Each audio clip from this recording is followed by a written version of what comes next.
The changing landscape of the housing market in Las Vegas requires a real estate professional that understands how to get your offer accepted, willing to go above and beyond for service and accountability. Hi, my name is Dan French. I've been in the real estate and financing industry for over 13 years. Most real estate agents struggle with answering their phone. Please call me directly, 702-557-6176. I'm available for all your real estate needs.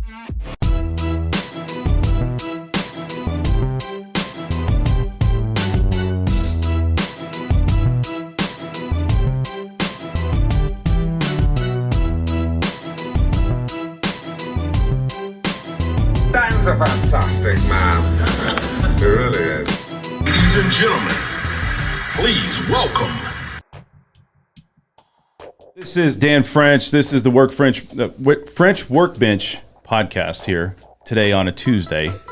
Say that 10 times fast. What's going on, everybody? How you guys doing today? This is Dan French. Also, full studio and trying to get the sound set up here. Thank you guys for tuning in. You guys know this is the most real behind-the-scenes information on financing, real estate, money talk, entrepreneurs happening here in Las Vegas. I'm your host, Dan French, streaming live. And I have a full studio of people here that are going to give you guys a lot of good information today. One of them starting off with Mr. Bryan Lebo. What's going on, Bryan? How are you, buddy? What's going on? Good to see you again, man. How's things going, man? Fantastic, man. It's definitely an interesting time, so I'm sure we'll get into that a little bit later. Yeah, dude, it's interesting. I appreciate you coming on, man. You had a lot of good insight on, we had on another podcast we had with Chuck It. So wanted to bring you on and kind of get your take on what your thought is on the market, where you think the market's heading, and how things are going to transpire here.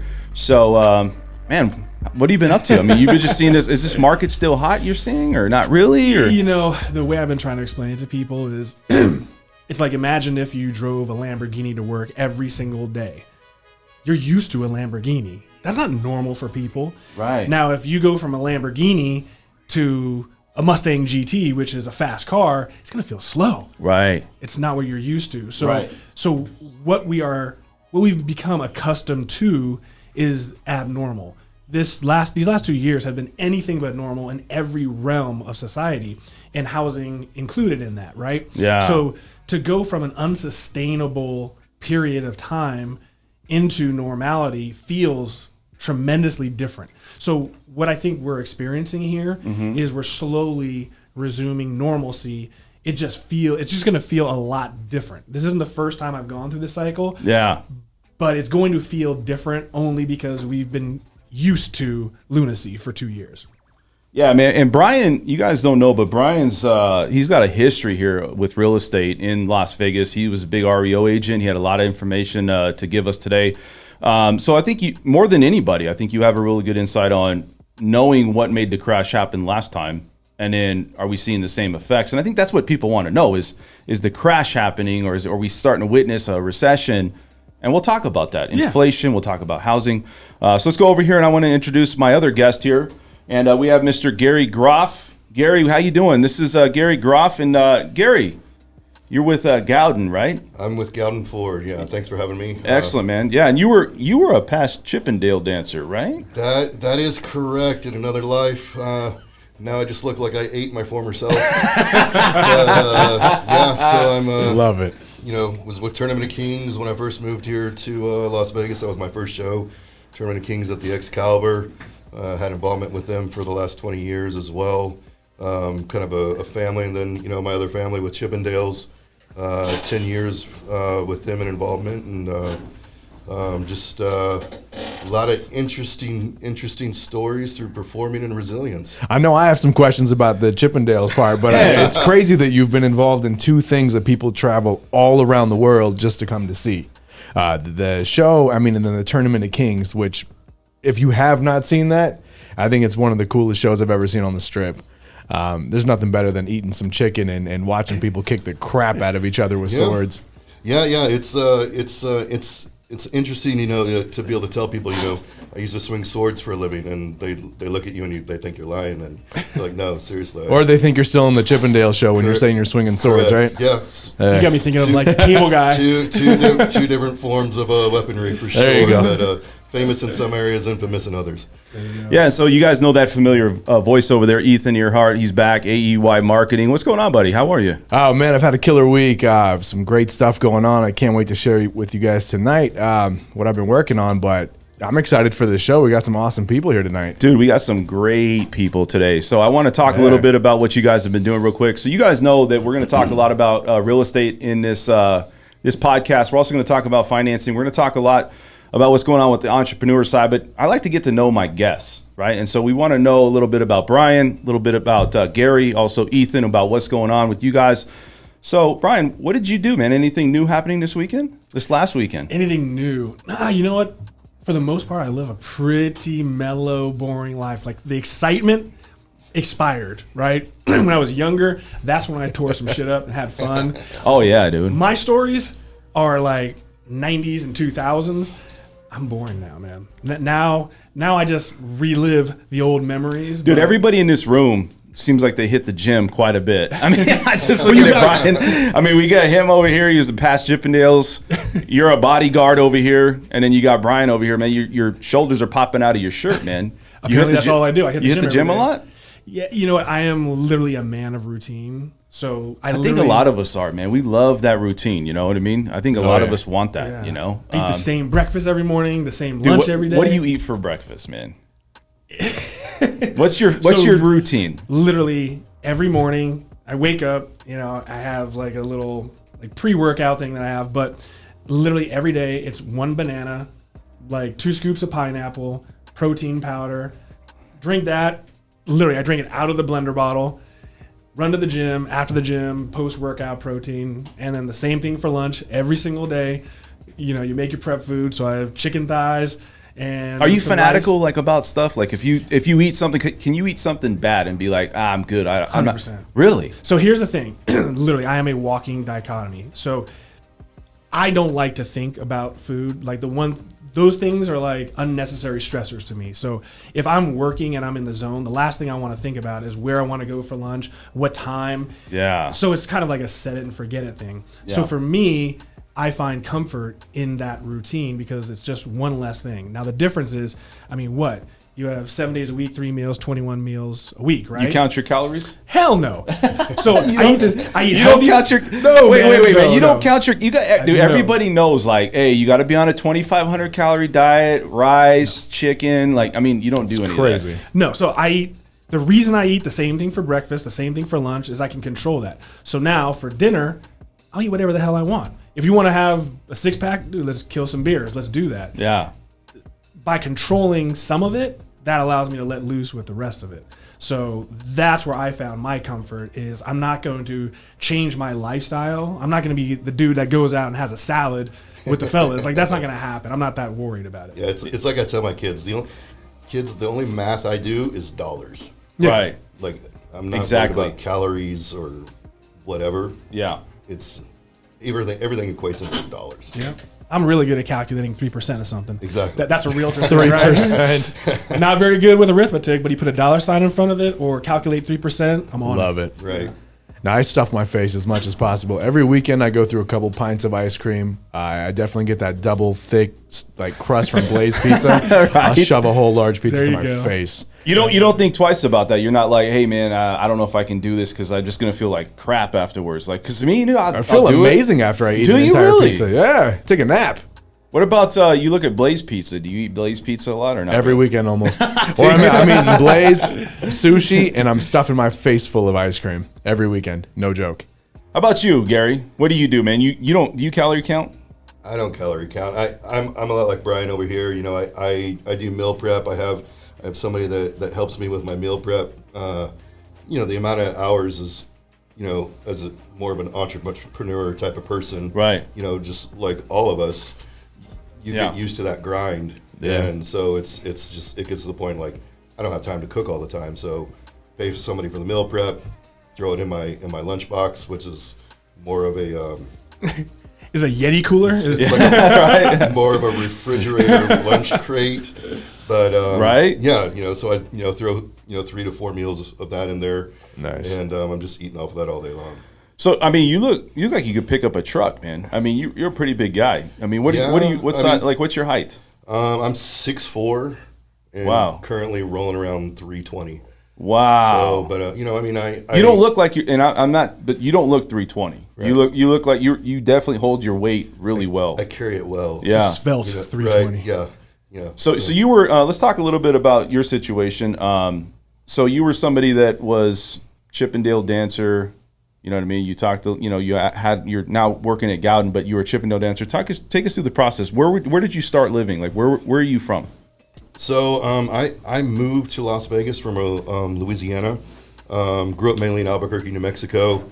You know, hit that age where you get out of high school, and I just wanted to be on my own right away. So, had a as many 18, 19-year-old guys are, young, dumb, and full of way too many things. Human excrement. Way too many things. Moved to Louisiana for a very first girlfriend of mine.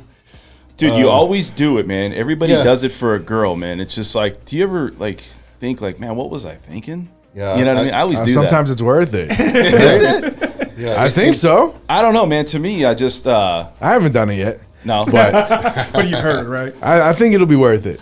Yeah, I don't know. For me, man, it's like, it's not a regret, but it's like what you know now versus Oh, what yeah. you knew before. It's like you would make completely different changes on these things. But on the same hand, don't you learn from your mistakes? So if you didn't make those mistakes, you wouldn't be That's and have true. the presence of where you're at that's right now. That's a big thing. In That is retrospect, true. for me, like, it's really good that it happened to me at such a young age. Right, you could being recover. 19, I was on my own. Oh, yeah. 19, 20, 21, I moved here to Las Vegas, started training for my very first bodybuilding competition.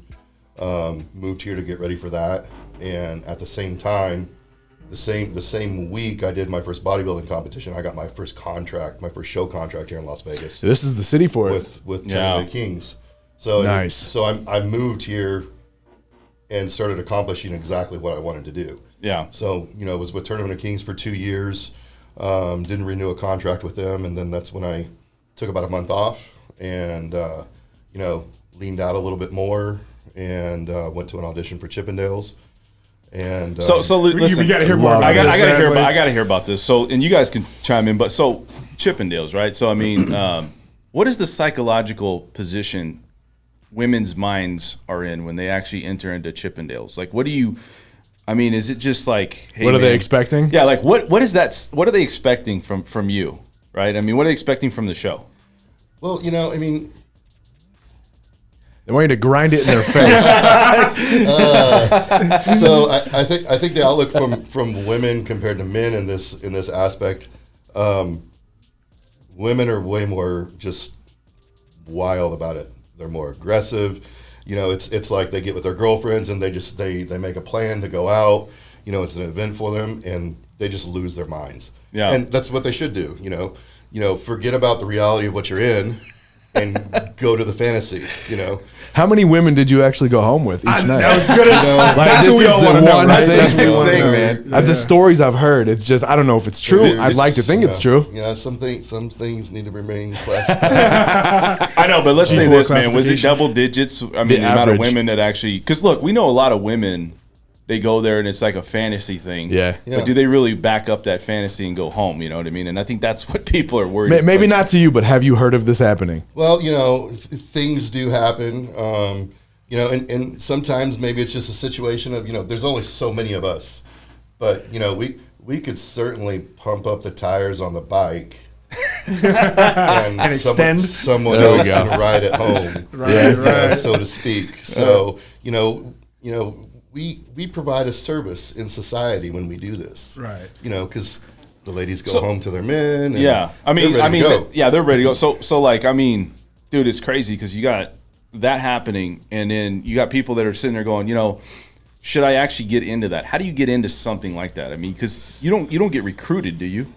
Not usually. I mean, every now and then somebody knows somebody within the group or whatever, then they kind of get brought into an audition or something like that. My experience through it, my process was I went to an actual technical audition that they Really? had for Chippendales in 2002. Oh, wow. In Las Vegas when they were getting ready to open at the Rio.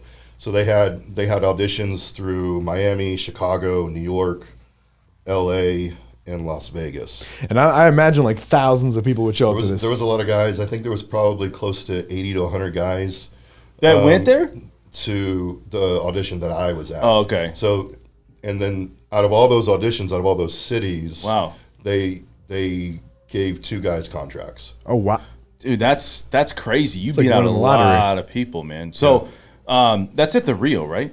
Correct. Yeah, they're still at the Rio. So I got a question, man. Aside from what was the hardest part of it, I can't imagine like the choreography. And dude, you are a huge, massive man. Did you already have moves? Like I'm down with like shaking my ass, right? But I'm not gonna do choreography. And That's crazy. I just can't even imagine that It's part. funny. It's funny that you say that. So the other guy that got hired at the audition that I was at, so the 2 of us got hired at the same audition in Vegas. Yeah. He was a great freestyle dancer. Actually, we were with the same height. All right. Everything, and me, like I had done some dancing before, but it was all choreography. Okay. So the first time I got involved with dancing, I was training in my gym in Albuquerque, New Mexico, as a high schooler, as a senior in high school. Okay. And a producer from a show that was in the city came to me, and he was like, "We want you for our show. It's a co-ed show. You look great." I was leaned out from working out. I could no longer play football from an injury, and I just looked at him like, "I'm a football player. I hit people."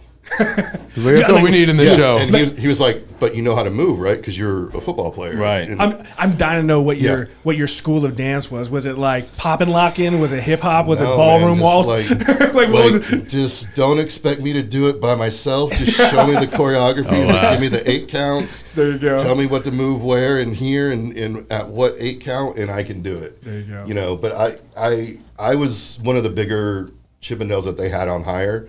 So I was not known as like the guy that can move, but I had a lot of solos and stuff like that.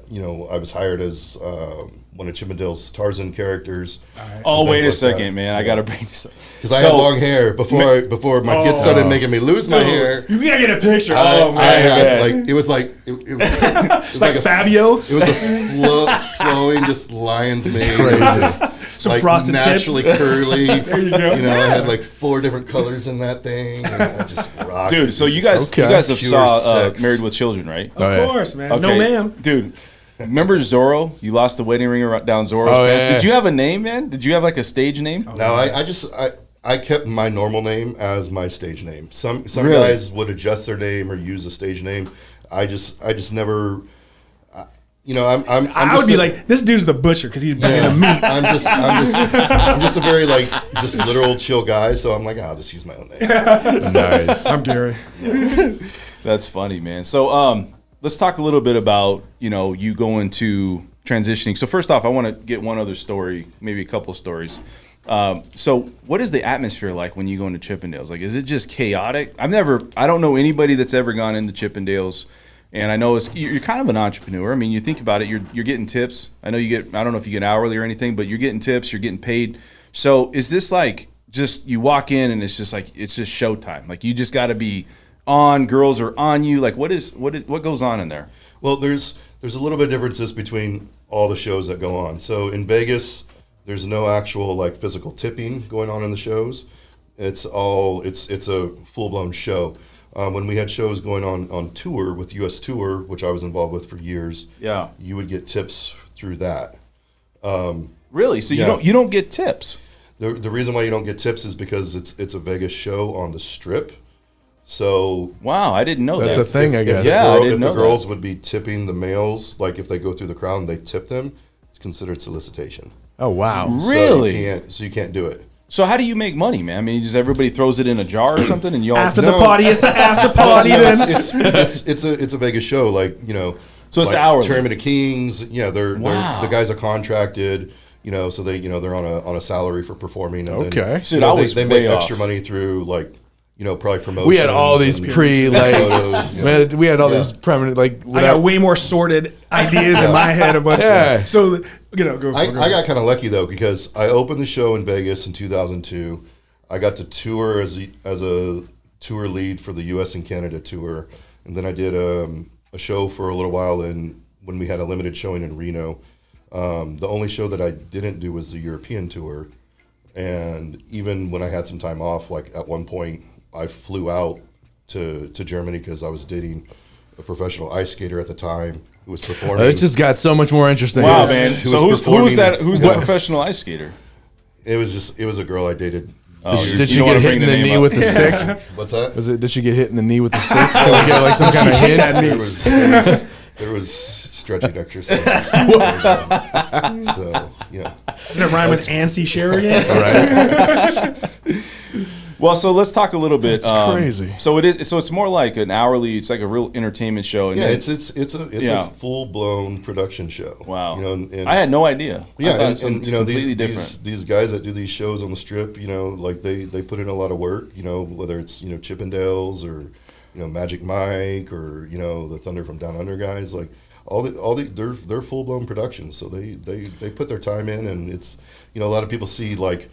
It's like anything else. Like you're really successful with what you do, and I'm successful with what I do. And people just see like the glamour of it and everything. But there's really hardcore work going into The putting difference these is shows women together. don't throw panties at me when I'm working. Right? Yeah. Mine's a little more subdued. Hey, I hey. trade with you. That sounds a lot more. Close your house deals better. Man. That's all I gotta say. So So let's talk a little bit. So kind of transition from Chippendales, because I think a lot of people had a good idea. I have one other question real quick before we transition. So is it like a seniority thing there? Like when you go there, is it like you got guys there for 3, 4, 5 years and they're kind of like the quarterback, the captain of the team, and it's like everybody's going to follow my lead? Is that kind of how it works there? to an extent, one thing with Chippendales is it's kind of like it's a brotherhood. In a way. Really? It's almost kind of like a frat. Like, I mean, I can remember, years ago we had a big anniversary, and we were seeing some of the guys that were with Chippendales from back, from when they had the club in L.A. and then it went to New York. Some of those original guys, and we meet with them, and so we all kind of know each other and to a certain extent, and kind of keep in contact with each other through social media or whatever, and I'm pretty sure they'll probably at some point have another big anniversary here coming up. So then the big transition to Gowden Ford, like what made that happen? Because dude, girls throwing panties at you, you know what I mean? You got all this fame. I mean, people love you. You're worshipped by women across the country. Yeah, and now it's like Gowden Ford. Why? There's some heavy gear shifting for me professionally. I did all the shows and performed in shows, and you start getting beat up and having injuries. As an athlete all my life, I blew my left bicep out, and that was kind of the downhill on the show stuff.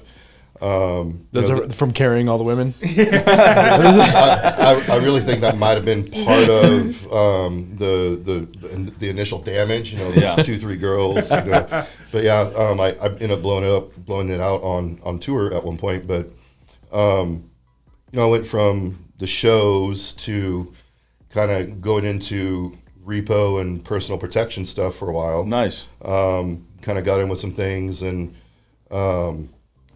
ran security management at nightclubs for a while, and then kind of did that and personal protection stuff. Like I handled Diddy for a few years, and P. Diddy. Yeah. Well, so did you, right? I mean, you were affiliated. No, I've worked with 50 Cent and like a couple other people. I've never been around Diddy. One of the few. Oh, really? Yeah. Wow, I didn't know that, huh? Yeah. So, but it's how's not like Diddy? he's at a dealership. Like the guy's pushing like $100,000 vehicles. Like it's. well, yeah. I mean, it's I now at the dealership. Now that I transitioned into a professional life, I started Gowden Ford in 2017. Just had my 5th year anniversary. Yeah. Started. Congratulations.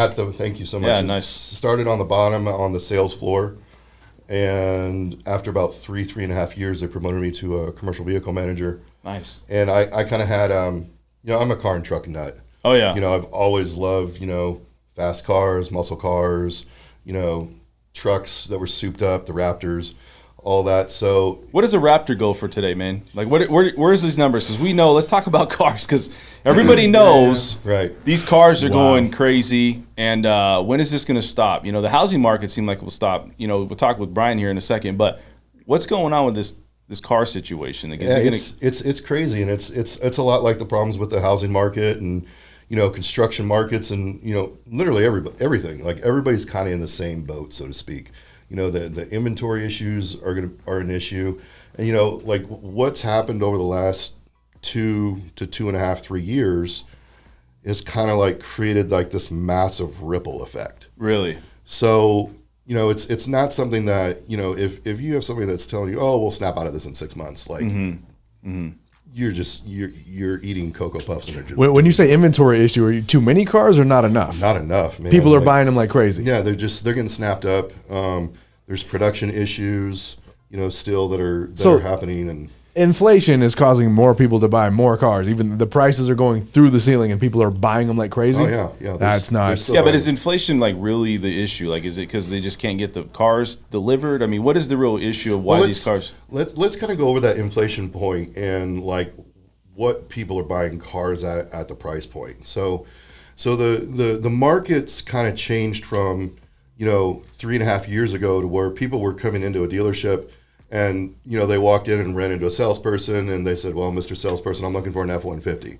And the salesperson would, point over there and like, well, which one would you like to pick? And there was 175 F-150s on the lot. Right. So those days are gone. Wow. And I don't know if those days will really ever come back. I don't think the manufacturers want that business model anymore. So they've changed that thought to, well, we don't need to have 200 F-150s for customers to choose from. We need to give the customer the option to special order what they really want.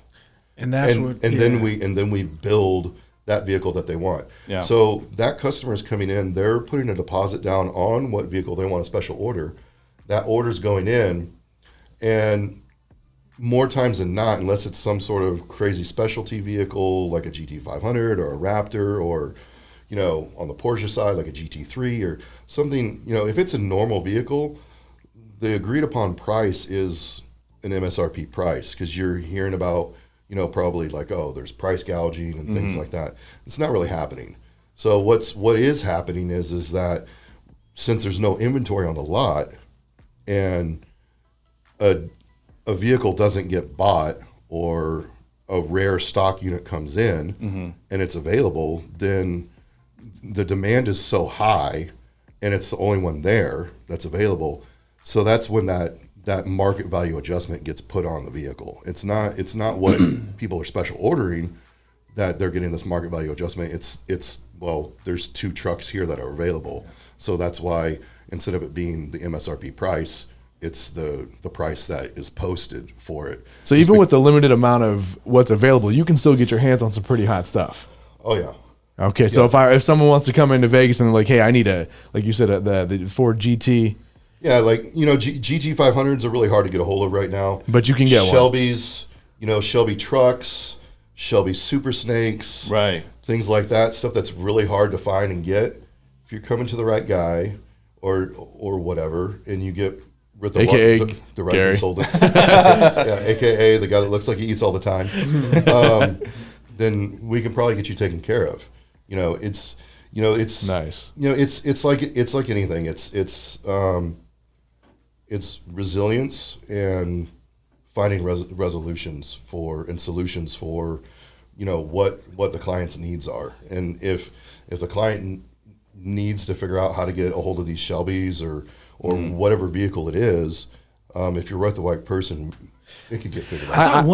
Go for it. No, go ahead. I thought one of the most interesting things with Ford specifically is that obviously you guys have the F-150 Lightning that's coming out right now. They're actually starting deliveries last week, right? Yeah, they're starting to hit the ground. Yeah, so one aspect that I like was that on the Ford F-150s, like every premium product with limited supply and high demand, obviously dealers were charging huge premiums. Well, the CEO came out, and if you guys don't know, it's kind of interesting.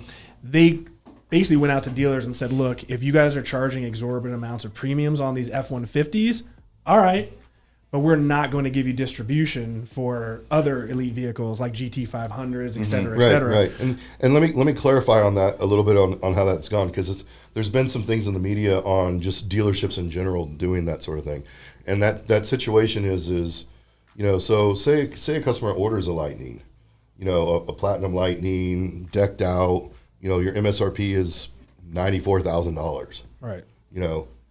That customer that ordered that Lightning and it gets there, that $94,000, if it's a reputable dealership, which, you know, Gowden Ford's been in existence for 100 years, we're a family dealership. Right. You know, we take care of our community and our family, and we do a ton of community outreach and everything. So we're very involved in taking care of the Las Vegas family and, you know, everybody that's around us. So if that person's ordered that vehicle, that's their price. Right. But there are situations where there might be, you know, the person was heavily invested in crypto and they lost 70% of their money, and now they can't even afford the truck at the MSRP. Yeah. And they say, you know what, like, I really want this truck, but I can't do it. I can't make the payment. I can't do the down payment. I've got to let it go. Then it comes out onto the open market. Right. And that $94,000, now that it's open to everybody, that's when that market value adjustment is going to get put on. I think what's kind of interesting that people neglect to understand is, I mean, look, it's America, right? It's a capitalism is what the foundation of America is, right? Right. And what, I mean, just like we don't care about banks and consumers don't care about the health of a dealership, but in a lot of my friends are GMs or own dealerships or whatever. And what people fail to realize is that, like, take Porsche, for instance, right? They take care of Gowden Porsche. I bought my Porsche from them. The best service, amazing. But the problem that they're having is the fact that they can't meet the demand for anything. Oh, yeah. So the problem that they're having is, look, if we're used to moving 200 vehicles a month, but now we're only receiving 80 vehicles a month, I can't sell those vehicles for the same, they have to make their profit. So the profit margin that they once had, they can't be supply in and business. demand. So even Porsche, a lot of these dealers are like, hey, look, we love you. We want your business. I wish we could take care of you like we normally do, but we have to charge these premiums because we got to keep the doors open. You got to keep the doors open. You got to keep porters working. Right. You got to keep, the people that are in the back office and everything and stuff, because, there's not 300 vehicles there to move. Right. So, and that's, when do you think it's all part of inflation? When do you think the car situation is going to start to come down, though, where the inflation you talked about? Because the housing, like you said, is there going to be a point where you feel that this is going to come down, or is this going to be the new normal thing of cars are just going to be this price now moving forward? Well, I think you're going to see these market value adjustments eventually go away when things kind of normalize. But what you will see, like I talked about earlier, is that you're gonna see the manufacturers that are they're gonna more demand that the customers are ordering what they want. So whether it's companies that are ordering their vehicles for their fleets, or the customers coming in, it's more of giving the customer exactly what they want as a specialty type of build. Yeah, I think the other coolest thing that you do is if you're looking for a cool ass car, this man will take you through Shelby, right, on a tour. Yeah. Now I think that's like the coolest shit out of all of this stuff. What do you mean? To the Shelby American, right there off the freeway, right off the 15. Oh, really? He'll take you right to that whole place and see some of the coolest shit you've ever seen in your life. That's nice. See, here's that's my some thing. badass shit. I think in 10 years from now, we won't know dealerships as we know them today. I think dealerships, honestly, are dead. Yeah, they're going to have the car shipped to your house. Well, I mean, Tesla proved that dealerships are unnecessary. And I think, so here's what I've learned and what I believe moving forward is your dealerships are going to become service centers. And even Ford came out, because Ford is in the process. One of the people that I know that's pretty high up said, you're going to start seeing manufacturers kind of splinter their EV into a different business. It's going to be a different business model. So like Ford now is the blue oval for their EVs. What they're going to start doing is everything is going to be sold online. That keeps the profit with the manufacturer. You kind of cut out the middlemen. The middlemen or the dealers will make money on service, but they're going to be more like service centers. And then you're going to have it more like democratic. The manufacturers can produce vehicles on demand instead of having sitting inventory and having discounts, and you'll have parity across the board. Instead of this dealership's charging this, can I shop this dealer? You're just going to go on Ford's website, order your Lightning. Yeah, put it together how you want it. There's At the end of the day, though, I'm not buying any electric vehicle. I don't give a shit. You're not buying, dude. I'm buying. Never. It. I can't hear it. I'm doing the truck. I'm sorry. One of the first things I fix on my vehicle is the exhaust. I want to hear that shit. I want to hear the ground shake. Are you still rocking a BlackBerry? You want to keep going? I wish. If I had a brick phone right now, I would still rock the shit out Dude, of let it. me Come say on, this man. though. What do you guys think about the new Tesla truck? Doesn't that look pretty crazy? I The mean, I like semi it. or the pickup? Or The that Cybertruck. The Cybertruck. Yeah, that's that 18-wheeler, dude, right? I'm like convinced I might buy that thing. I got Really? a deposit on it. Yeah, you. Okay. I've never owned a truck. I might rock that. Yeah, why not? Right? Have you seen it? Seriously? Yeah. I'm Real. buying that shit. I've Looks had like it 5 belongs in a EVs. Lego Yeah, set. My thing with that Come on. is like, okay, well, you know, I mean, I'm a Midwest kid. I was born in Missouri, so show me state. So I'm kind of like Cybertruck, like Tesla. Yeah, no, not happening. Just- I'm with Gary.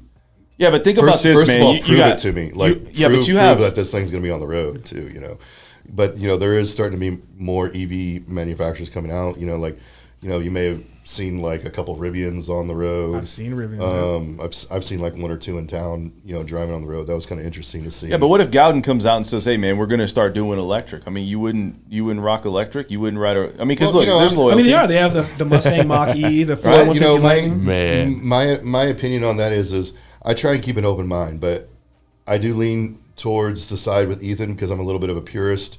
You know, my very first vehicle was a '69 fastback Mustang. Nice. And you know, there's nothing better than the smell of a vehicle starting up and the sound, just the guttural experience Oh my God, that yes. vehicle gives. Yes. So, but I'm not saying that there's not a place in EV because some of these EV vehicles are the performance that they get. It's off the is off the just charts. ridiculous. Dude, I heard that you can drive a Tesla battery for like, I think like somebody said something crazy like 1 million They've already miles. done 1 million miles on it. Yeah, 1 million they don't miles. catch on fire first. Yeah.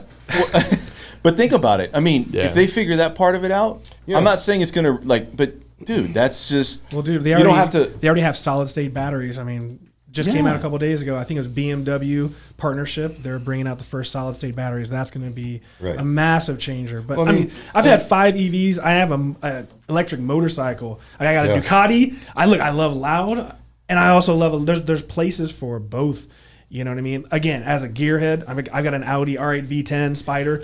Yeah. Wicked engine. I'm sorry. When I loud. start my Tesla, it's not going to make her panties drop. But when I used to hit the remote Yeah. start on my Challenger, oh, everybody used to turn and look. Yeah, but when you Right. throw that ass back in the Yes, headrest yes. upon acceleration, again, like I said, it's like this is like the same old man conversation.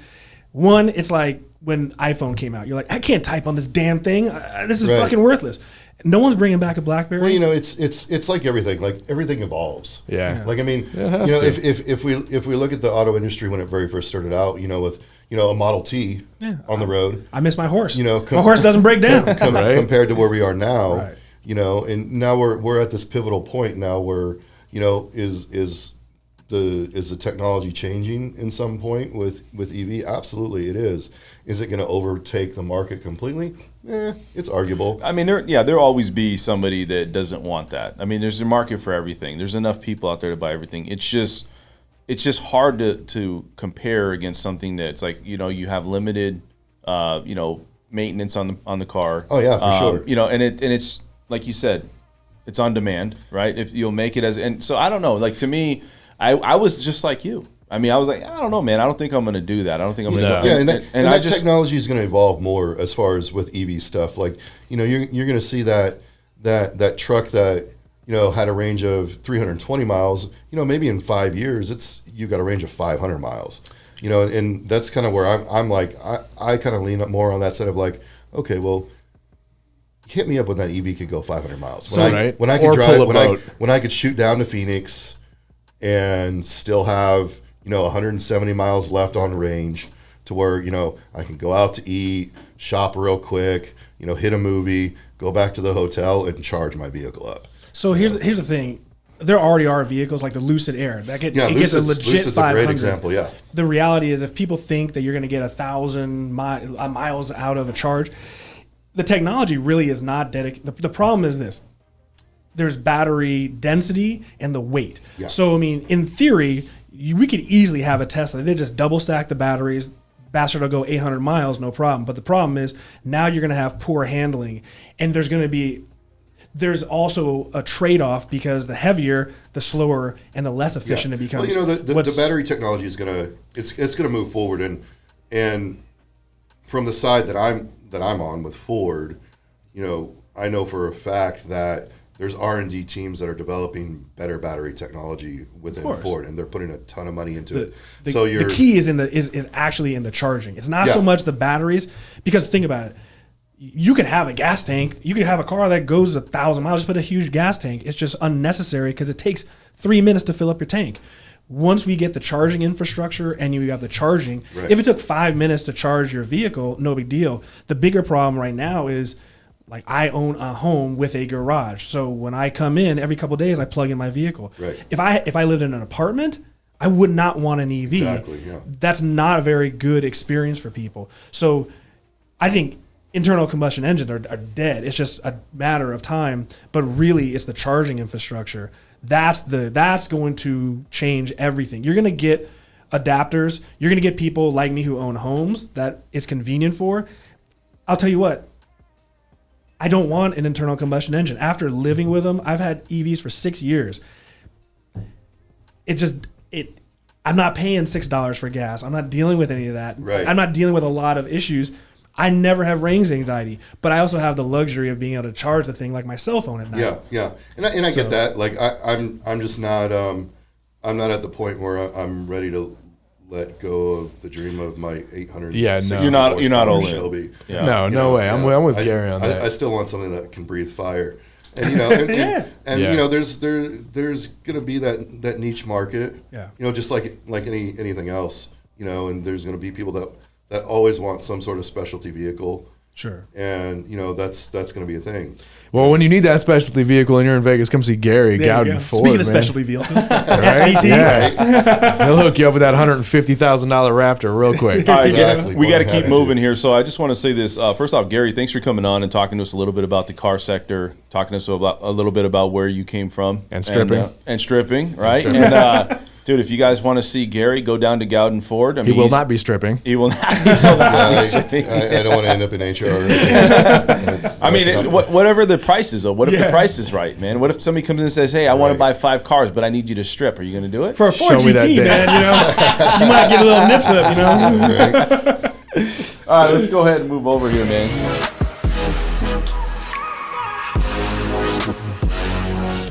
All right, so let's get into the housing market, and you guys can go ahead and chime in. So I want to talk with Bryan over here. Before we get into it, I just want to have a quick, small discussion. So you're a big Lakers fan, right? Oh yeah. Yeah. I bleed purple and gold. I wish I didn't. It's been, Might want to see a doctor about that. no, I wish I didn't. I wish I didn't right now. Dude, but- so like you know, you see the finals going on. I mean, you just really hurting that the Lakers aren't in there, or what? you know, so, I love my Lakers and I respect the Celtics, but it just kills me to see them in the final. Just as a Laker fan, I really have a difficult time dealing with that part of it. Yeah. But I have to be honest, man. Like, as a lifetime Laker fan, this is the worst. Not so much their performance on the court, but to me, this is the least likable Lakers team that I've ever rooted for. Yeah. So this season was literally like a labor of love trying to. It's okay to pull a man code and say that they're in a restructuring year. It's But they're okay. not, and that's the worst part. Restructuring, Look, dude, I'm a big Kobe dude, and even in our lean years, I would still watch, man. I'll watch backstage Lakers. I'll get into it. I can deal with a restructure. The question is, what are you working towards, and how are you going to achieve that Right. goal? And that's Right. the ambiguity right now. Is dude, we're the fucking Lakers. We don't play to make the playoffs. We play to win the chip.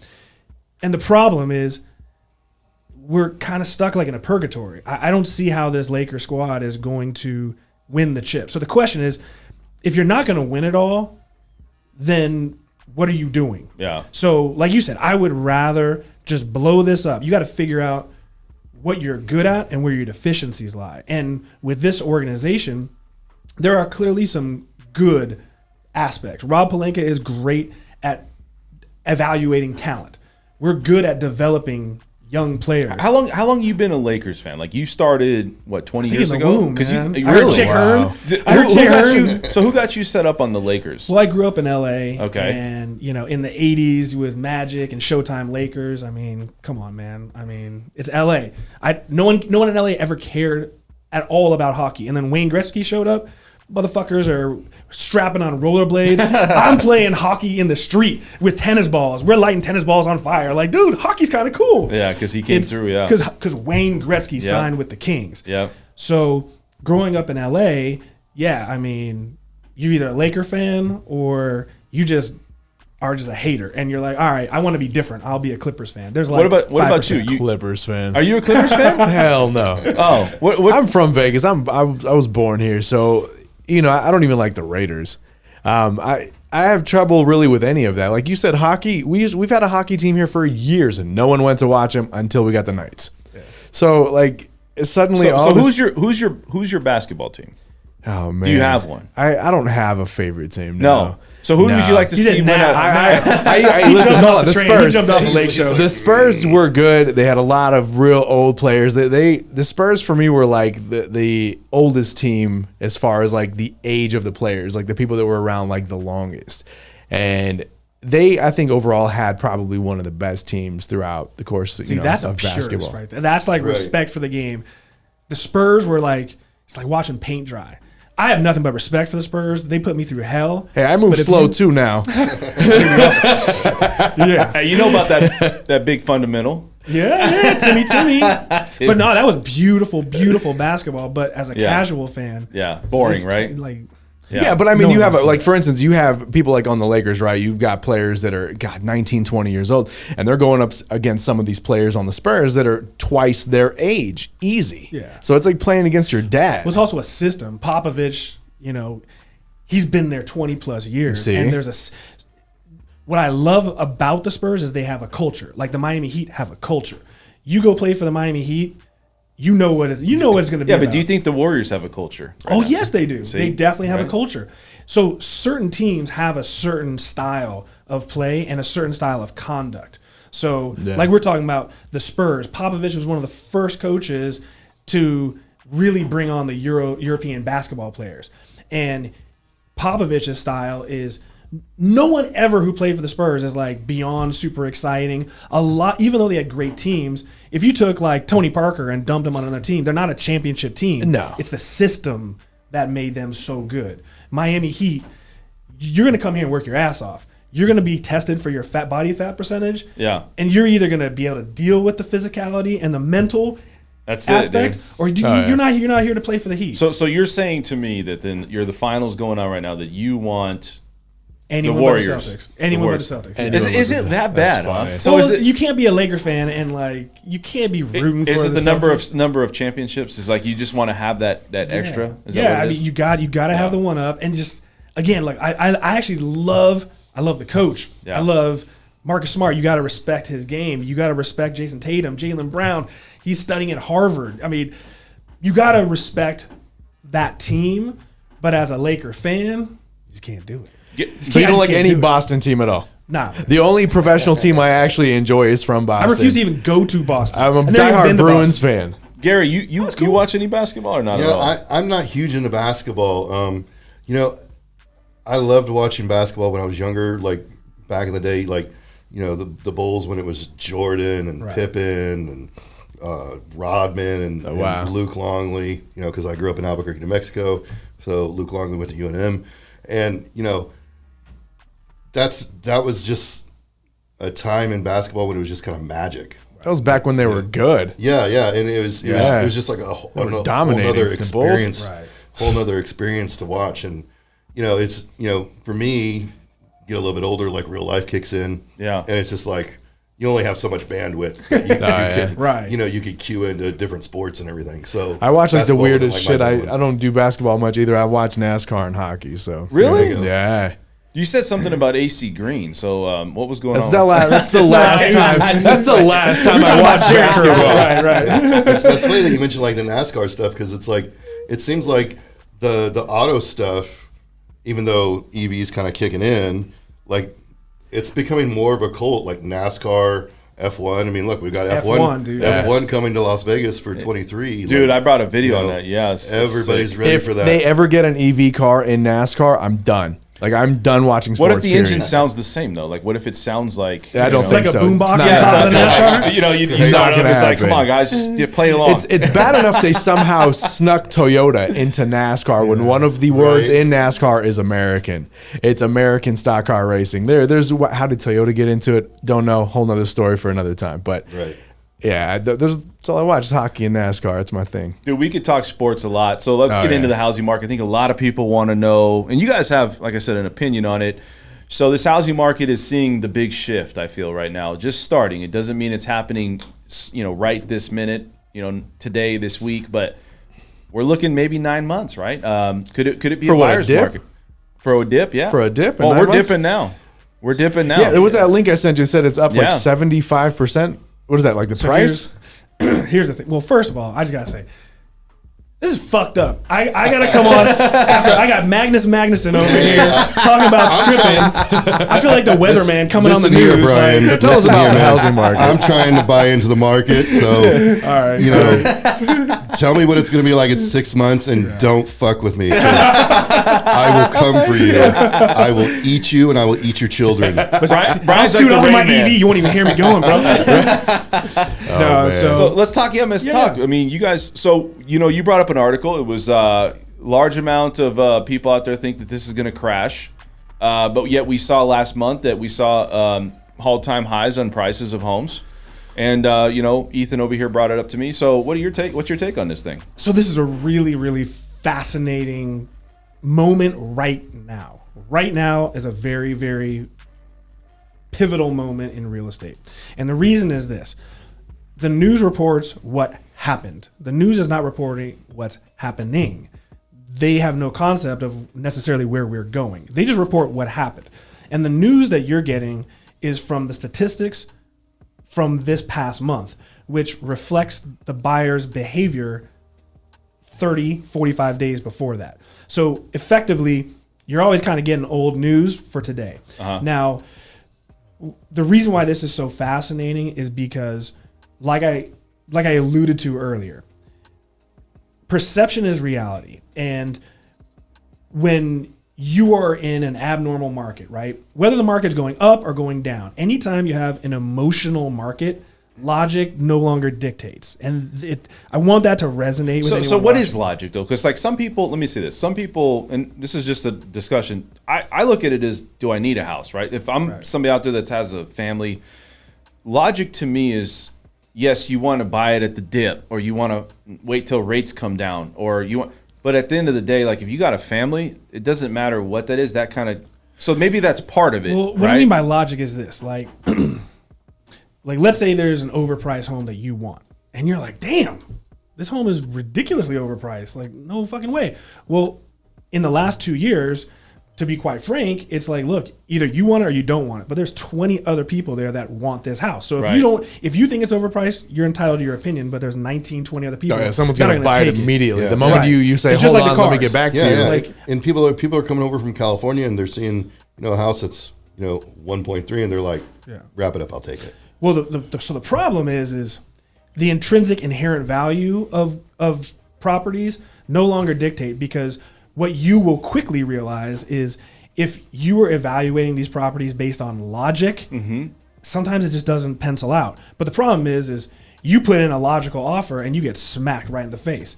Well, after you and your family have looked at 50 homes and you've lost 10 offers because you've been practical about your offerings, eventually everyone breaks and you go, God damn, that house that I thought was overpriced 2 months ago is now up 50 grand. Had I bought that, oh man. So eventually everyone has a breaking point. So the problem is our housing market in the last 2 years is basically either you want it or someone else is going to take it. And eventually you just succumb to the pressure and you're either in or you're out. And that's really all there is to it. The problem is when you have these emotional markets, people make irrational decisions. So if you really, really look at the market right now, like in Summerlin, right? I do a ton of business in Summerlin. I live in Summerlin. Here's my thing. What is desirable about Summerlin? I think a lot of people are like, oh, Summerlin. I want to live there. It's the next Beverly Hills or whatever you want to call it here. Yeah. I like it. I'm not in love with it, but I like it. Yeah. So, I mean, do people really think that there's a big separation living in Summerlin? Yeah, so look, I've been in Vegas for 30 years. Half of this time has been in Green Valley, and half has been in Summerlin. So you've always been in the nice areas. Yeah, I've okay. been fortunate. I've been in the nice areas, right? But there is fundamental differences between the two, and over time, those fundamental differences have become more profound, right? And so when you take it, like Green Valley is a great area, and Green Valley it doesn't even have discernible lines. When people say they live in Green Valley, they're basically saying, hey, I live in the good part of Henderson. But you can't necessarily go on a map and say this side of the street is Green Valley, but this side of the street isn't Green Valley. Yeah. And in Green Valley, you have master plan communities, Anthem, Seven Hills, McDonald Highlands, Inspirato. You have master plan communities. The difference is once you leave your little protected bubble to do any retail, commercial, anything, it's a free-for-all. So it's just City of Las Vegas or City of Henderson. So there's pros and cons to it. But to me, it's mostly cons because there's no consistency. It is what it is. Now, when you come to Summerlin, the difference is it's 22,500 acres. It's a master plan community the size of a city with 100,000 plus people living there, which will be 200,000 people. The difference is when I leave my neighborhood and I go to Costco or I go to the gym or I go... all of those commercial and retail establishments, they pay into the system. They have to adhere to the same rules that I do as a resident. So you have better quality control. You have a more uniform environment. And, you've been here your whole life and the migration patterns change. Growing up, no one ever remodeled their house. They just all right, we're moving 3 miles that direction and getting a new left house the house the way it is for the same price. And then that neighborhood kind of goes downhill. And then 5 years later, you move to another neighborhood and all right, I'm a little far out, but we got the house right this time. This is the house we want, da-da-da-da-da. We've never had a time until recently where neighborhoods and these huge communities, you got to remember, Green Valley Ranch didn't exist until, 98, yeah, but 99. let me say this. So you have the east side, and people always say, well, what's the best locations? I'll tell you right now, it's very rare. There's nice areas in the east side. Very rare somebody says, hey, I want to move there. I think if you have people that want to build, like you have investors and other companies and corporations that want to go there and build that community up, why wouldn't that community actually start to gain value too? It's like the old saying, if you don't put money in that area, it's going to stay the same and just keep going down. Wouldn't that change that whole dynamic in East Side if he did that? Because I just feel like everybody wants to go to Summerlin or Henderson and Southwest. It's starting to slowly develop though. That's like what I I'm drove saying. past a spot that was off of like Charleston over on the east side, just on the east side of the 15. And there's a new development and they're starting at the low 400s. Yeah. And I had to do a double take at the sign because I'm like, I've never seen anything over here even a quarter of that price ever. Right. And now suddenly across from Siegel Suites, you've got things going up that are $400,000. And I'm like, oh my God, there's going to be a ton of people moving out of here. Yeah. What do you? Well, when you guys see a high-end wine bar on Nellis, holler at your boy. Yeah, it's not happening. I am not going back over there ever. It's not happening. You don't think there's? Not like to that level, but you don't think that money could pump that area up where eventually? It's going to have to, because you got to think. It just can't just fall off the map. You got to have some area. You got to understand that Vegas has grown like rings on a tree, right? We build out. And you're going to continue to build out until there's an opportunity cost. When out is so damn far, now there's an intrinsic value to being in. Okay? Building up and on top of other stuff. Like what you're seeing is, Section 10, okay, these are unique homes. These are single-story ranch homes that are 3,000 square feet on an acre lot. Yeah.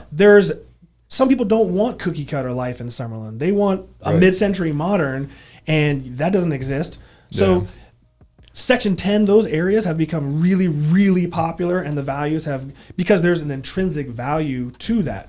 Now, the surrounding neighborhood is rough, but if you get more people with more money and more demand for higher end, retail and commercial, that always follows. So just like, in LA, downtown LA was a shithole damn near my whole life, but then it was redeveloped.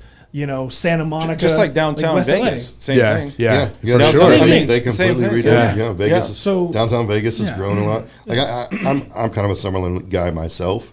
I was always attracted when I moved here in 2000 for it. I liked a lot of the houses in the Summerlin area in Paseos. Years ago when that stuff was building. you can get a decked out Pulte house, kind of cookie cutter but gated, for $550,000. Yeah, not now. That $550,000 house, now that it's been upgraded a little bit, has the decked out yard and the pool and everything.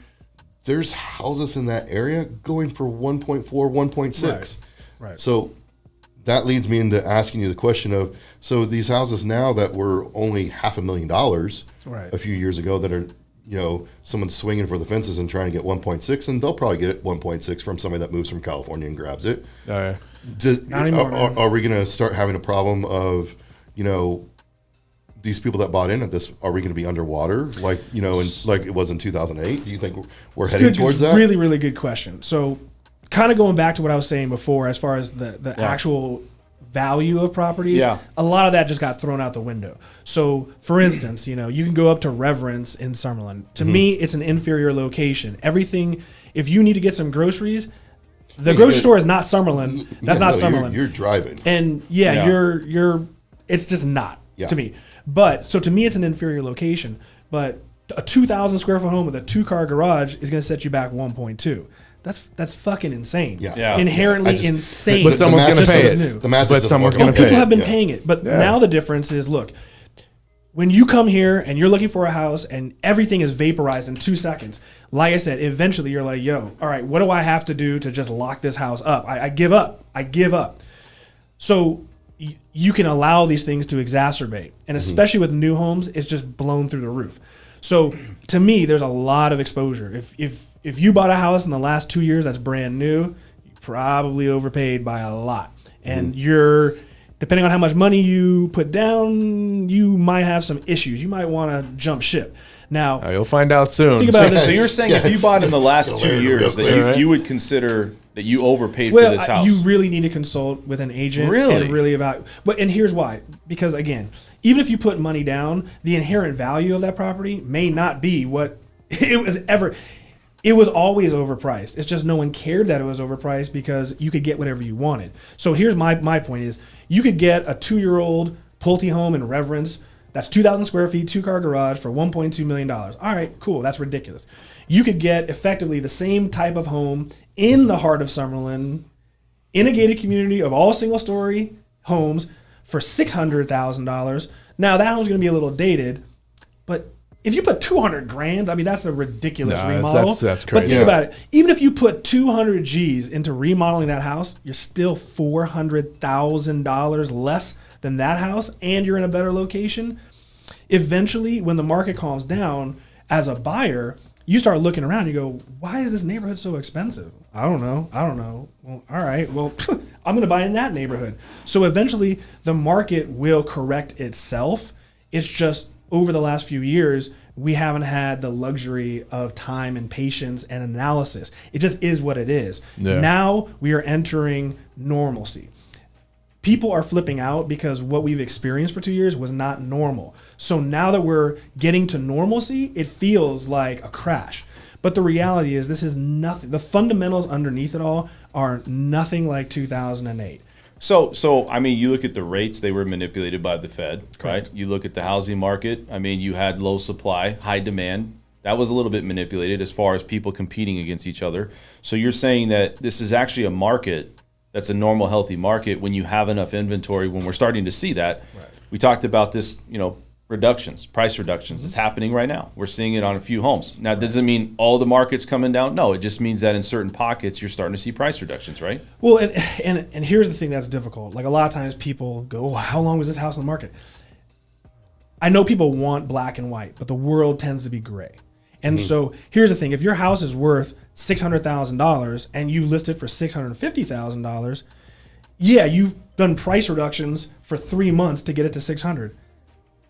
Motherfucker, your house was only worth $600,000 from day one. You wasted 3 months being overly ambitious. So the fact that this house took 3 months to sell, no, you put it at $600,000, and guess what? It went under contract in a week. So did that house really take 3 months to sell? Or did you get serious, price it correctly, and it took a week? And so this is where you're going to have the real from the pikers. There's people out there that want to sell their house, and then there's people that need to sell their house. That's two completely different worlds. Yeah. And you're going to start seeing a lot of people who thought that they would be able to sell their house to some rich Californian who was going to show up with this magical bag of money, and then they're going to go buy their new overpriced home. Well, what's going to happen is they're going to find out that either they can't sell their home, or they're not going to get anywhere near what they thought for their home. And stay in. And now your home that you were living in, you locked in at 3.125, and now you're going to pay 5+% for this new home. Your taxes are going to be twice as much as your old home. There's going to be people that go, you know what? I'm just going to cancel. You can keep my earnest money. It's just not worth the risk. And so, again, what we're experiencing is a return to normalcy. But again, a lot of these price increases, it's like, all right, well, that was good. You got like 3 more price decreases to go before you actually price it correctly. And So you're saying this is the first wave right this now? is the first wave, and what's going to happen is this. The reality, to me, matters much less than the perception of reality. And what I mean by that is this. If you start reading articles that are doom and gloom, experts say the housing market could collapse in 2023. If you start reading this as a consumer, you're like, you know what? I was going to buy, but you know what? I'm going to keep renting for 6 months or a year. And let's see what happens. That becomes a self-fulfilling prophecy. If everyone waits a year to see what happens, the market is going to go down. Yeah, but the slowdown right now is actually beneficial for a lot of people. Oh, it's beneficial to a lot of people, and Especially for truth is, realtors. I wouldn't say that it's beneficial for realtors. I know exactly why it's beneficial Explain, for realtors. explain. So the slowdown gives you guys more time to rebuild, refocus, and reapproach, doing things that you guys don't normally do. And you actually made a perfect point when we were first talking earlier. You started showing me some videos you were doing, Right. which it helps you build your brand. So the fact that you're not out there showing houses, in a 30-second like speed thing, running through a house to show it to someone, now you've got this time available to build your brand, to build who you are, to really connect with buyers, to potentially get people coming in. They could be repeat clients, investors, things like that, to really see not just what's available on the market, but how can I get what's available on the market? How can I talk to this gentleman right here who has captured my attention, who actually seems like he gives a shit with investing time into a drone and all kinds of crazy other graphics that's got going on in his videos. I don't know if you guys have seen this, but this guy takes like the smallest property in Vegas and makes it look like it's a $10 million home. I mean, with the amount of time and energy he puts into showing it and selling it. So being able to have this little bit of a slowdown gives the realtor the opportunity to really focus on the development of who they are to connect with the buyers. So I'm going to hit you with the gray. You're right and wrong at the same time. Okay. You're I'm not a realtor, so. No. It was a great, man, great it's all statement. good. No, it was a great statement. And look, we learned through conversation, Absolutely. right? So why I say you're right and wrong is you're making a massive assumption. You're making a massive assumption that all realtors have the foresight and the ambition and the diligence to see what's coming ahead and prepare and execute. And the reality is the 80-20 rule in real estate is so much lower.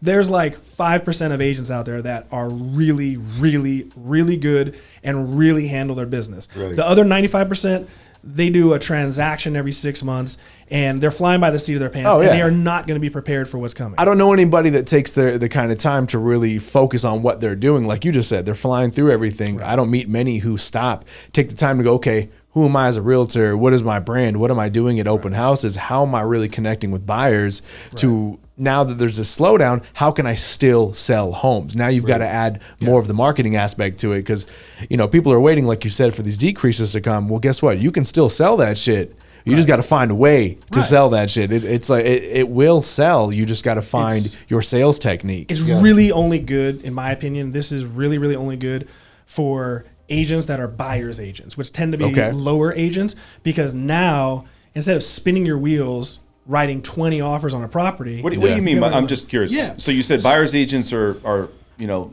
newer agents. So most agents, if you're independent, most agents buy and sell, and really all agents buy and sell. Your top agents who have huge teams, they don't tend to deal with buyers unless they're very high end, because you got to think physically as one human being, you can only be in so many places at one time. Mm-hmm. When I was doing REO properties, for those that don't understand REO, that's real estate owned foreclosures. Yeah. Mm-hmm. When I was doing foreclosures, I represented 8 banks and asset management companies, and I had 100 listings at a time. The best agent in town does not have 100 listings right now. No. And what's even crazier, there was like 4 agents back then that had 500 listings at a time. Yeah, I know. Yeah. Now, can you imagine if you had 100 buyers? How the hell how can you take care of 100 You can't. people? You better have a solid team. Well, as one person, you can only do so much work. Facts. So now, if I focus on listings, I can service 100 listings with some support. Yeah. Now, the byproduct of listings are leads for buyers. Well, now I can give those leads to my buyers agents, and then they give me back 50% of the commission. So I can have an infinite amount of buyers leads and an infinite amount of buyers agents all working to make me money without me expending actual energy. So again, right now, with the market shifting, it's going to be better for buyers agents and especially lower end buyers agents, because right now the low end of the market is still hot, but as an agent, dude, you're not making much money on a low end sale. And then it's even worse. There's so much demand that your competition is insane. So what stinks is the lower end that you are selling, it's so much more work. Whereas if you're selling a $3 million buyer, for the most, a $3 million with cash, you get whatever you want. Oh, it's just a absolutely. question of it. Yeah, go ahead. I mean, I was going to say, you have something to say? Yeah, well, Vegas is Vegas. Yeah. And whether there's a little bit of a slowdown or whatever, it's, one of my bosses has the comment of business is infinite. When you're working commodities, real estate, autos, things like that, it's as long as you're figuring out solutions for your clients, and everything, and providing them what they really need, then your business is infinite. Yeah, and there's a way to do that. Like, I started working with actually a new team that took a bunch of realtors and they put this new team together. And again, I don't know much about real estate and how the teams and things like that work, but they brought me in as a marketing person, and I happened to help them rebrand this new team that they're doing so that they can be seen by a different group of people, and they specifically sell high-end homes. So I brought in one of the top logo designers in the country who, fortunately, I know, and because of their background and a certain level of security clearance they do, I can't discuss like their normal day-to-day job, but they run a logo company, a graphic design company, and they do some amazing stuff. So I brought this person in to help this real estate team to rebrand and redesign, similar to some of those companies you see like on Selling Sunset, so that people can stop and really focus on rebranding. And like you said, it's infinite. So there's just a way to redeliver what you're doing. I mean, yeah, it's a slowdown for some people, but there's people still want to move here. I think there's still people that want to buy every day in Vegas. Yeah, and in my business, our inventory as well as yours is pretty low with what we're dealing with as far as what's available. That's not a special order or whatever, and it's really difficult. But if you've got that hustle mentality and everything, and you consistently make things happen for your customers, you're gonna find a buyer. I'm busier than I've ever been in this business, and is the factors of what's making me busy different? Absolutely, but the result is still maintaining the same equation. Yeah, you have to switch up your pitch. You can still move vehicles. You can still move product. It's just how you're doing it. I do think that across the board, history repeats itself. It's just not always the exact same. Just like this whole crypto is no different than .com. Yeah. Right. Same type of people, just wearing a different costume, but the same bullshit. And the reality is nothing stays great forever. The party doesn't last forever. Right. And it's never terrible forever either. There's Absolutely. going to be ebbs and flows. And the reality is we've been living in this like fucked up fantasy world for 2 years where nothing that makes sense. Dude, I have an NFT of a cartoon and the shit sells for $80,000. It's crazy. Like, 90% of people don't even understand it, and who cares? It makes money. So the problem is we've been living in a world for 2 years where everyone seems to be rich, prices go through the roof, doesn't stop. No. Lumber triples in value, fuck it. Can't keep it in stock. Yeah, it's insane. Cars, we understand why there were so few cars because of semiconductor chip shortage, but at the end of the day, everyone's rich and everyone's spending money. And now the difference is now what you're going to see is it's a conflation of a bunch of events that have brought us to this very moment. All these crypto kids making easy money, thinking that this was sustainable, the shit's over. Wall Street, shit's over. If you look right now at the luxury market, I've got a video coming out this week where I'm breaking down, like I always do, the market. And I can tell you, the market from 750 to 1.5, the ass just fell right out. Right. And I think part of the reason is, and across the board, we're going to see this. When you log in, because of the luxury market, you're dealing with more sophisticated people with investments. It's a different clientele than on the low end. When you log into your whatever account and you see, oh damn, like this stock went up and I'm up 50 grand, and your house, oh shit, I got a mailer, damn, my house is up 150 grand. You feel rich, even if your bank account, like your checking account's the same. You feel rich. When people feel rich, they spend money. Now, when you log in, you're like, oh my God, my retirement went down 120 grand. Retract. Oh, dude. Whoa. And dude, we've seen this story before. And so again, it's the perception. So everyone who's felt rich, and look, you've been leveraging yourself, making money in crypto, and now all of a sudden, not only did you lose your ass, but now you have no capacity to make that monthly income that you were really relying on. Right, That's true. That's the motherfucker that's going to really hurt people. I'm on the opposite end of it. To be honest with you, with owning a marketing company, you know, I've have clients that pay $4 or $5 grand a month, and then I have clients now who are paying $500 a month. And last weekend I did a promotion where I said, anybody who got a hold of me by Saturday evening, I will do your social media unlimited, and you'll be locked in at that price for $300 a month for the entire year. And that was 7 days a week. And I got a lot of people who reached out via social media. Yeah. So now, whereas I average about $1,500 to $1,600 a client, I now cut that in half temporarily as another promo. And I'm getting a lot of businesses reaching out to me. So for myself, I've had to scale back on the prices, but it's weird because I scale back on the prices and I'm helping other businesses out to increase their revenue. Right. And I've met with businesses that spend 18, 20, 30 grand a month in marketing. And I'm like, how are you spending this a month in marketing? This is nuts. Right. I even had a dealership, not your dealership, I'm hoping it will be your dealership, reach out and offer me a vehicle and said, hey, we can write this off as a marketing expense. We can write this off. It doesn't cost us money. How about you do our marketing for us? We'll give you a vehicle. And I'm like, you know what? It's not a bad idea. So I've had to take hits in certain areas, but I'm able to take a hit, but increase my client growth with what I'm doing. So it comes back to this, man. It comes back to, so this market, we see inflation, we see everybody struggling, we see a lot of people trying to adapt, crazy years, the last 2 years. And everybody's just trying to like, okay, let me catch a breath and kind of catch up.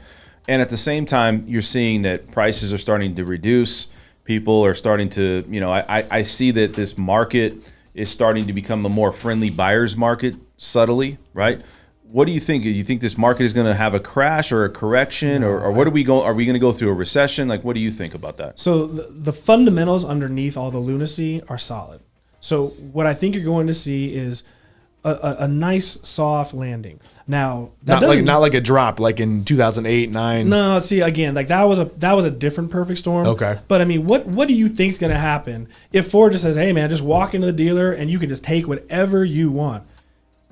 Well, dude, I think I'll be driving a Ford tomorrow. If you're not going to pull credit, you're going to get some people who are going to make payments, and then you're going to get some people that are like, yo, I got a free Ford until they repo this bitch. So you feel like it's heading towards more of kind of like a leveling out. Yeah. So again, the party was never meant to last forever. Right. But what's going to happen is when I say we're going to have a softer landing, one, that's good, because if we had continued 25% increases, we would definitely end up having a major correction. The difference is going to be this. Like I told you, it doesn't mean you're not going to see price decreases. There should be price decreases. It's just not going to be, again, people want to believe black and white, and it's gray. So one neighborhood, they're going to get slaughtered. Another neighborhood, they never really went too crazy. It still is plausible, right? So you're going to have it's going to be a reevaluation period, and the intrinsic value of properties the market will dictate what is desirable and what was bullshit hype, and so you think that price that house that was priced at that $650,000 to hopefully knock it out of the ballpark is going to be down to like $575 to where it really is valuable. Yeah, I hope so. Exactly. But again, like, that house that's $620,000, yeah, dude, if it's not that nice, yeah, no one's really dying to buy this house. Right. And I don't need to like put in an offer today. So I'm going to wait. I'm going to wait until you're motivated, and then I'm going to swoop in and pay what I think it's worth, and the market will dictate it. But again, you know, those homes that are 1.2 for the same house, but it's just newer, That makes sense. it's gonna be real hard to sustain that value. And part of what people I need to realize and understand is that Vegas has always been a migration city, always. And as long as we have California, we're going to have migration. Oh, yeah. But part of this has been the fact that over these last 2 years, it's a ridiculous time in history. Right. The whole Bay Area, walk the fuck out of the city. Oh, yeah, I went yeah. there and it was a ghost town. Wow. Yeah, they So- cashed out, came here, paid cash for a house, and put money in the bank. But what people Makes forget sense. is like right now, we're comparing our sales today to last year. Last No, you year was a can't. completely crazy year of crazy years. And a lot of people sped up their house buying because they were afraid of getting priced out. Yeah. So people that maybe would have moved to Vegas 5 years from now between taxes, politics, or whatever, they bounced last year. Yeah. So you conflated a migration pattern that maybe was 5 years, and people said, you know what, dude, I'm done with this place. Yeah, this whirlwind Yeah. is going to even out, like you said. It's, Yeah. it's going to kind of We're still going to get migration. It's just going to be tempered, and that's all right. It's all right. We need a little bit of normalcy in our lives. Yeah, I need for a them while. prices to come down just a scooch. Yeah. It's a little scooch. Normalcy, man, like Give me a chance normalcy. to buy into the market again. Right. Yeah, Where- and the last thing Yeah. I was going to say Go ahead. is, look, our inventory went up 49.3% last month. Quick. In any Right. way you look at a metric, that's incredible. That's terrible. On the other hand, it puts us at about 3,500 homes. That's a 5-week supply of inventory. By any metric, that is the most ridiculous seller's market of all time. Right. A balanced market is 4 to 6 months. So again, crazy. like you, Yeah, I was about to say, I was about to lean into that question. So, do you predict us in Vegas? You say 3,500 homes right now, which is far better than it was 4 or 5 months ago. At, Right. you know, 22,000, 2,500 homes. Right. Do you see us hitting that 5 to 7,000 mark anytime oh soon? yeah. I think that's going to happen for sure. Yeah, that's what's I going to think- bring prices down is those homes sitting there, right? That many 'cause, available? Yeah, like look, your house is desirable and upgraded, and you've taken care of it. There's pride of ownership. Yeah. Yeah. And this dude's house is like garbage. But over these last couple of years, it's like almost not much of a difference between those two pricing. And the difference is if you think that you can just put your crappy home on the market without cleaning it or touching up some walls, People are doing it. you know what? You're going to find yourself in a precarious position because look, Right. if your house is boring as hell and his house is boring as hell, I don't care really which one I get. Yeah. Now it's about pricing. Yeah. And I myself, you know, I mentioned that I liked a lot of the homes in the Paseos and that are newer homes. Like, there's no way I'm paying that kind of a price Right. for, you know, a house that should be worth $600,000 or $700,000 that's going for 1.3 now. Right. So I had to, you know, and I think a lot of buyers are adjusting. Okay, well, what are my wants and needs? You know, Right.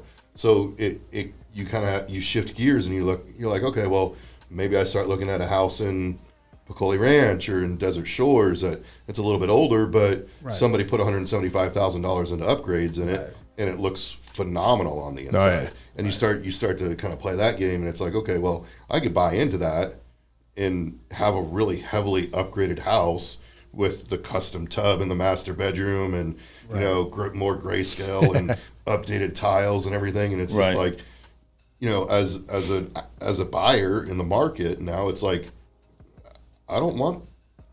Not only do I not want that house for 1.2, I can't take care of my kids in that house for 1.2. Yeah. So Makes sense. Peccoli Ranch it is. Desert Shores it is for the house that's been upgraded. Well, I hope we see a good evening out soon. I mean, that'd be nice. For sure. Yeah. The one metric that we all need to pay attention to, and I've been saying this for months leading to this moment. If you watch my videos, I've been telling you this for months.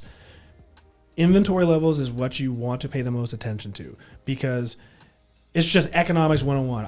For a decade, I've been teaching people there's certain things that are pretty basic to ascertain where things are going. Right. And it's the laws of supply and demand. It's just like Econ 101. So the question Yeah. right now is, if we are adding 1,200 homes every month, simple math, where are we going to be in 4 months? Ooh, okay. So if we end up at 8,000 homes Oh, them around prices Halloween, are dropping.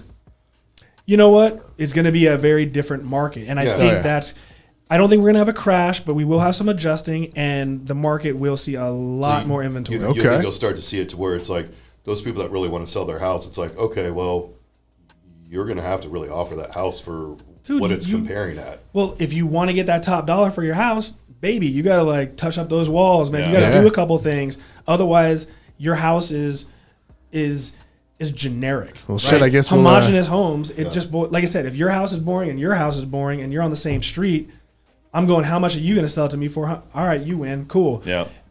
Well, I guess we'll see what happens over the next couple months. Yeah, let's we'll see what revisit around happens. Halloween. Yeah. Let's see if we hit 8,000, 7,000. We got to end the show. All right. We went over a little bit, so I just want to say, special thanks to Bryan, also to Gary. Check them out over at Gowden Ford. But Butcher and the Weatherman. Yeah, man. There you go. So plug yourself, man. How does somebody find you? Because I want people to know who you are. And so talk a little bit about what your website is, all this stuff. Check out my channel, the Lebo Group. Just type Bryan Lebo, the Lebo Group on YouTube. You'll get a wealth of information. I do monthly update videos. So if you want to acclimate yourself to the market, if you want to see where the market's going, go ahead and subscribe. You'll get the information.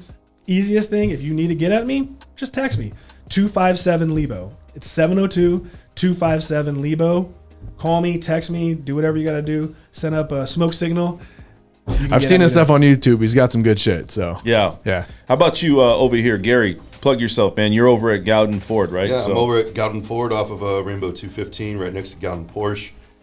Easiest way to find me, to get in contact with me, is through a direct message, is through Instagram, just at Gary Groff, or come into the dealership, ask specifically for me.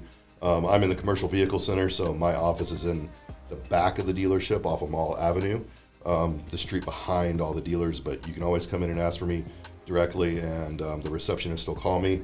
We'll be developing a new Instagram page geared more towards Shelby's, those high-end stuff, the crazy fire-breathing stuff here in the next month. Non-electric stuff. Non-electric stuff, just bleeding American. Yes. Steel. Just steel and pride. Just burning right through that $9 a gallon gas. Just wake up in the morning and have my shot of 100 octane. Yes. And just fire that bad boy up. All right, over here we're going to talk with Mr. Ethan. So plug yourself, man. AEY Marketing. AEY Marketing, guys. Like I said, I'm doing a major promo right now. Get a hold of me. I will push your social media. None of that paid daily ad stuff. Let's get your customer acquisition. Get that revenue built up for your business. With the team that was working with Pfizer, for instance, I just hooked up with them. I got this thing called the Bite Helper, which is probably seen in Brookstone, and it's all over Amazon. So I'm actually going to be responsible for blowing their brand up via social media, making it a brand that is going to be known throughout each and every home for people who don't want to take meds and stuff for bug bites. But other than that, it doesn't matter what your business is. I can definitely help you out. So. Yeah, and I think you take a lot of chances, and you take, risks. People need to do that in marketing, and I think that's... People are afraid. Yes, and you terrified. Explain that a lot, yeah. Yeah, most people are afraid of themselves. They're afraid. People say, you know what, I'm thinking about it. I go, okay, well, while you're thinking about it, think about your business. Don't think about working with me or anything else. Think about what you actually have going on. Right. At the end of the day, you've explained that the market is in a very specific place with both homes and cars, so people are kind of hesitant. They want to start looking at their financials. Well, if you own a business, it's a little bit different. You want to increase that revenue. You want your stuff to come in. You want to find a way to gain that customer regardless of where the market is headed. Whether it's up or down, you're always going to have a customer, and that's what AEY Marketing does, is find that customer no matter where the market is headed. All right, guys, that's it. So you guys know the real and behind-the-scenes information, financing, real estate, money talk, entrepreneurs happening in Las Vegas. I'm your host, Dan French, the French Workbench. Subscribe, like the channel, and we'll see you guys at the next one. Thank you for watching the French Workbench podcast. You can find us here every Tuesday at 6 p.m. and Saturday mornings at 10 a.m. to find out all the information on real estate and financing here in Las Vegas. Also, check us out on our LV Home Professionals website. You can find your future home there. A lot of good information.